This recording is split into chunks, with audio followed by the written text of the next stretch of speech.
In most industries, failure is expensive. If a product flops repeatedly, investors pull back. If performance drops, contracts shrink. If losses stack up, replacements appear. But in Bollywood, something unusual happens. Some actors survive flop after flop, and somehow remain at the center of big films, major campaigns, and top-tier access. That's not luck, that's not delusion, and it's definitely not just fandom. It's what we can call the protected star economy, a system where certain careers are not judged film by film, but protected by networks of power, money, and access that extend far beyond box office results. To understand this, we have to stop looking at actors as talent and start looking at them as assets inside an ecosystem. Because in Bollywood, stars aren't just performers, they're financial instruments. Let's start with the first layer of protection: distribution leverage. When a studio backs a protected star, they aren't just selling a movie, they're selling a package to distributors and exhibitors. That package might include future projects, festival films, mid-budget content, or even access to other bankable stars in the same network. So when one film underperforms, the loss isn't isolated. It's absorbed into a broader business relationship. Distributors don't just buy films, they buy relationships with production houses, talent agencies, and camps that control pipelines. And if saying no to one film risks losing access to 5 others, the flop becomes part of a larger negotiation. That's why some actors keep getting screens. Not because their last film worked, but because their ecosystem still has leverage. Now, layer 2. Brand economics. In Hollywood, brand deals often follow box office success. In Bollywood, the equation can flip. Brands don't just buy ticket sales. They buy visibility, aspirational signaling, and social reach. A protected star is often backed by powerful PR networks that keep their image stable, even when films struggle. Magazine covers continue, award show appearances continue, talk show circuits continue. From a brand's perspective, consistency can matter more than hit ratios. If the star remains visible, styled, and positioned as elite, the endorsement machine doesn't collapse just because a film underperformed. So while box office credibility dips, commercial visibility stays inflated. That creates the illusion of continued dominance. But it's not illusion, it's insulation. Now the third layer, PR narrative control. Failures in Bollywood are rarely allowed to sit quietly. They are reframed. A flop becomes ahead of its time, underrated, mismarketed, critically appreciated, or simply overshadowed by the next project announcement. PR doesn't erase losses, it dilutes their impact on perception. And perception is currency. Because casting decisions, financing approvals, and brand deals are influenced as much by narrative as by numbers. If the conversation moves quickly enough, failure never settles into reputation.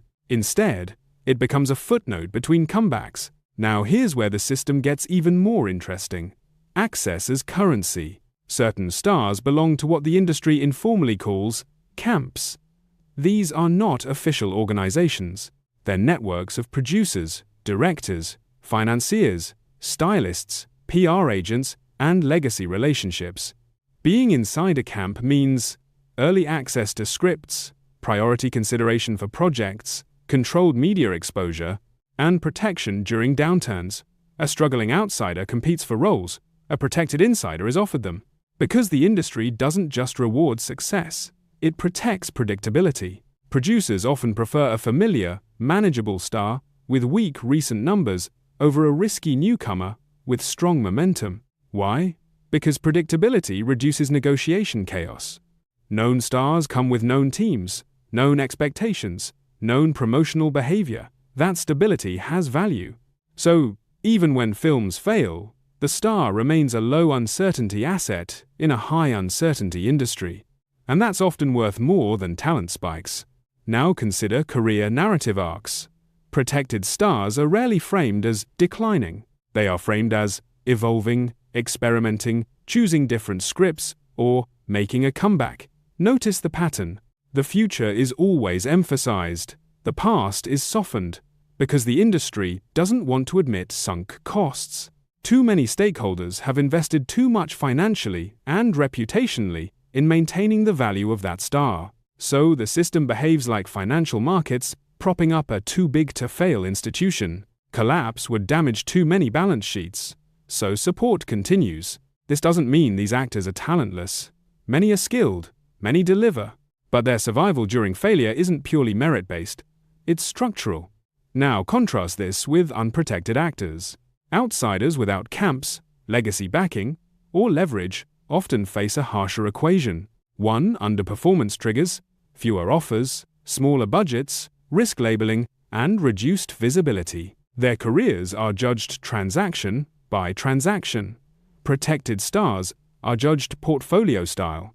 And that's the key difference. One operates in a gig economy, the other operates in a protection economy. So when audiences ask, how is this actor still getting films? They're asking the wrong question. The right question is, what relationships does this actor represent?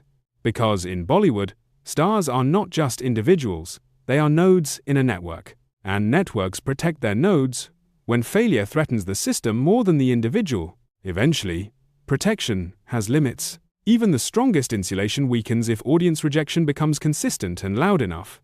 But by then, the star has often had a decade longer at the top than pure box office logic would allow. That's the protected star economy. Not about fairness, not about talent alone, but about leverage, insulation, narrative control, and access as currency. And once you see that system, Bollywood's comeback stories start looking less like miracles and more like maintenance.